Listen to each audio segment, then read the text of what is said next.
Hey friends, if you wish to fix Windows Update error 0x8024a000 on Windows, then please watch this video. I will guide you through the resolutions. The first solution is to run the Windows Update troubleshooter. Right click on the Start button and select Settings on the menu.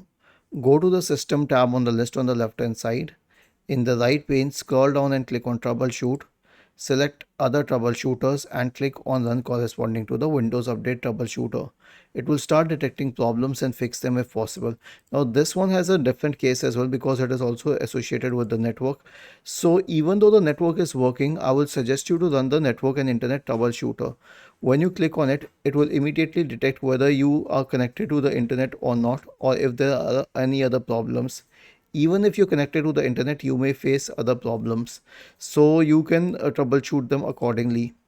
And the last solution is to reset the Windows Update components. Okay, so we have a script for you and I have shared it in the description section of the video. All you need to do is copy this script, search for command prompt in the Windows search bar and click on Run as Administrator.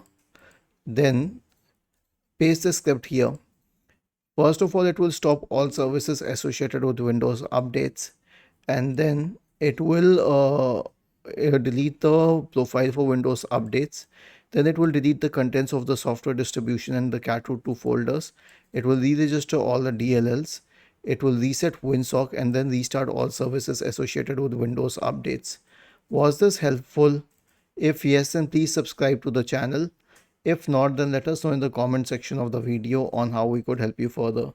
Thank you for watching this video and have a nice day.